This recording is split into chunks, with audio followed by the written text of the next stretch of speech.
Ayan guys, so syempre to start, no, umpisa tayo sa company profile, 'di ba, ni Unified Products and Services. So our company was established last November 11, 2011.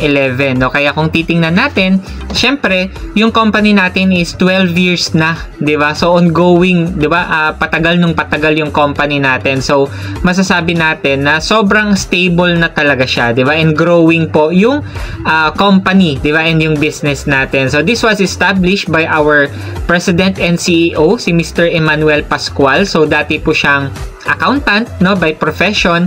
Nagtrabaho po siya dati sa Bangko Sentral ng Pilipinas, no. Kaya lang syempre, naisip niya din, no, na pag magiging stay lang siya na isang empleyado, hindi niya po makukuha yung mga pangarap niya. Correct? So nagtayo po siya ng mga businesses niya, and isa po ito ngayon yung Unified sa pinaka-successful na business, no, natayo ni Sir Manny. And syempre, aside from Unified Products and Services, napakarami na ho nating mga ano na din yung mga sister companies natin na naitayo because of this company. Ayan, so makikita po natin sa screen. And syempre, kung pag-uusapan po natin yung legalities, no, so sobrang legal, moral, and ethical po yung company natin. So complete po tayo dyan from BIR, SEC, Mayor's Permit, at napakarami pa hong iba, no, kasi hindi naman ho tatagal, di ba, yung company natin pag syempre hindi po tayo kompleto ng mga legalities na yan. And syempre, we are member din of AFI, yung Association of Filipino Franchisers Incorporated. Ayun po, no, so kumbaga ano po yan, group of franchisees na meron pong isang association, and syempre member ho tayo dyan. And napakarami na din pong mga awards na nakuha yung mga company natin, kasi most of the time is top performers po tayo doon sa mga partners natin, no, like Cebu Pacific, from PAL, from AirAsia. Ayan, so most of the time po is isa po tayo sa mga top performers talaga, no, kaya marami po tayong awards, di ba, na mga nakukuha galing po sa kanila. So syempre, kung tinatanong nyo paano nga ba mag-start dito sa negosyo na to, ayan, no, so for sure kanina pa kayo nag-aantay paano nga ba umpisahan and magkano nga ba yung puhunan dito sa business na to. So yung kailangan lang natin gawin guys is mag-avail nung package natin. So actually, iba-iba po yung mga package natin, no, na ino-offer dito po sa Unified Products and Services. Pero sa video na to, yung focus po natin is yung promo package po natin ngayon for Unified Payment Center. Ayan, so magkano ba yan? So for only 219,998, or paglagay natin 220,000 pesos. Ayan, no, so pwede ka na magkaroon ng 10 branches na account with Unified Payment Center, no. So ibig sabihin, meron kang 9 home-based account tsaka isang payment center na kasama, no, for only 220,000.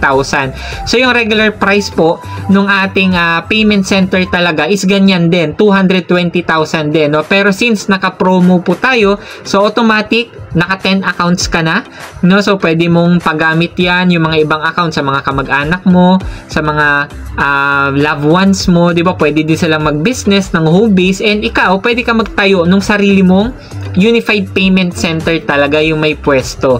Ayan, no. So dito guys, syempre yung kasama po dyan sa 220,000 na yan is napakarami ng products, no. Kumbaga may mga inclusions ka na, tama po, na kasama syempre dun sa package natin. Kaya kung iisipin natin guys, yung 220,000 na puhunan, 'di ba?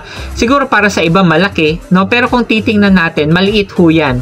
Kung i-compare mo na magtayo ka ng computer shop, 'di ba, nung laundry shop, nung hardware, tama po, na yung mga puhunan po doon, kunwari yung mga water refilling station, yung mga puhunan po diyan is kumbaga lumalampas nung 500,000, no. Pero dito in Unified Products and Services, no, with payment center na outlet, so pwede ka na mag-franchise sa halagang 220,000 pesos lang. And imaginein mo, meron ka ng kasamang 200,000 plus worth of products din, no, na pwede mong ibenta, pwede mong i-display sa outlet mo, pwede mong gamitin personal use.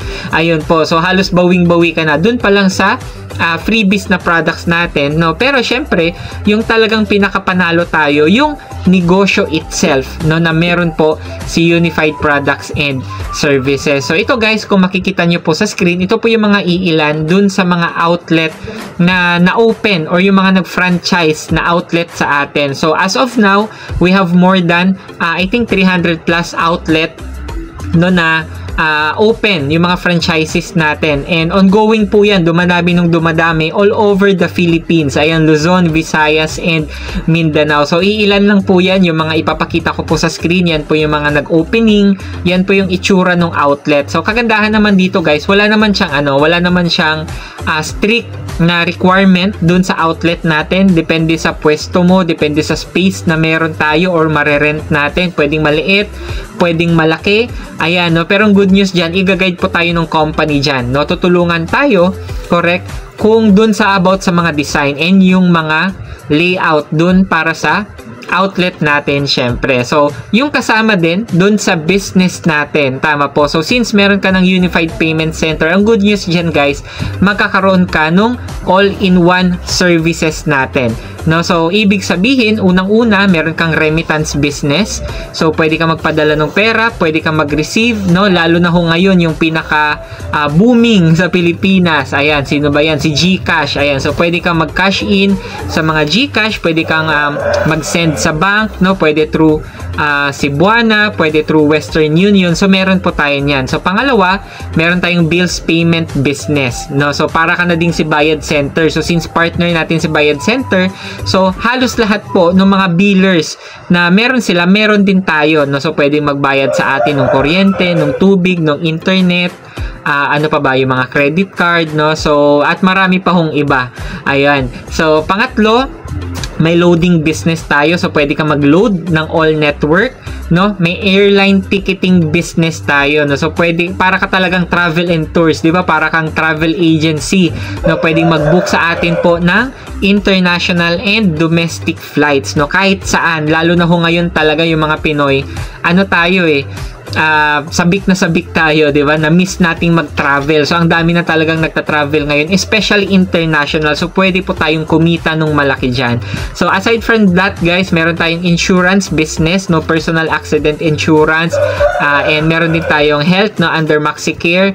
And syempre pwede din tayong mag-book and mag-arrange po ng mga tours. Ayan, so parang ang travel and tours, yung mga tour packages, di ba? Yung mga 3 days 2 nights, pwede tayong mag-book ng hotel, di ba? So lahat po yan, di ba, pinagsama na ho in one system. So yan po yung magiging business natin once na nakapagtayo tayo nakapag-franchise po ng ating Unified Payment Center, no. So kung titingnan natin guys, yung business po ni Unified, market ready na siya, no. So ano po yung ibig sabihin ng market ready, no? Kasi lahat po ng services natin, ginagamit na po ito ng mga tao sa labas, di ba? Nagpapadala na sila ng pera, nagbabayad na sila ng bills, nagbo-book sila ng ticket, nagpapaload, no. Ang kagandahan lang diyan, 'di ba? In-incorporate natin siya, 'di ba, sa ating pwesto, sa ating negosyo, 'di ba, doon sa outlet natin. Lahat 'yun pwede na nilang gawin.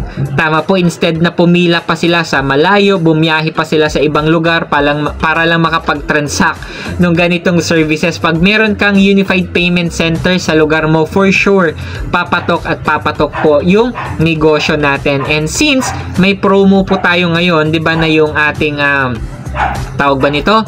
Yung ating 10 accounts, no, 10 branches with Unified Payment Center. Ang purpose guys, nung mga ibang account, yung ibang branch natin, habang nagtatransact po itong ating payment center, kumikita po ng residual income yung mga ibang branch natin. Ibig sabihin, parang meron silang ano bang tawag nun? Yung meron silang, sa franchising kasi meron ganun meron silang royalty na nakukuha. Ayan, so pa piso-piso, pa 10 pesos, ayan, depende po sa transactions na nagagawa nung payment center natin. Ayan, so hopefully guys, ayan, naintindihan natin yung ganitong business, no, and i-explain ko pa to ng siguro mas detailed pa sa mga susunod na videos natin, no. Pero syempre, if you are interested in this kind of business, no, at gusto mo magtayo ng Unified Payment Center, so habulin natin yung promo na to.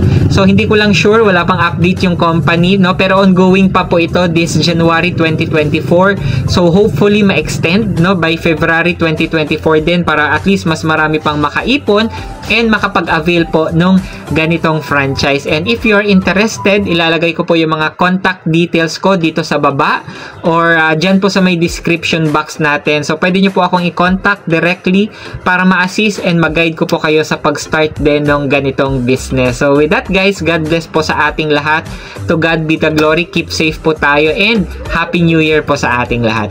Bye guys!